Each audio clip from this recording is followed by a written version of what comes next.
কেউ বইবে না। তাই হাসুন সবার মাঝে, কিন্তু কাঁদুন শুধুমাত্র জায়নামাজে। অহেতুক নিজের অসহায়ত্ব সবার মাঝে প্রকাশ করলে পাশে দাঁড়ানোর মানুষের চেয়ে হাসার মানুষই বেশি জোটে।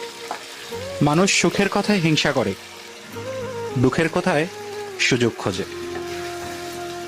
তাই নিজের দুঃখ কষ্টের কথা অন্যদেরকে না জানিয়ে একজনকেই জানান, যিনি দুঃখ দূর করার ক্ষমতা রাখেন। তাওয়াক্কাল তু আল্লাহ।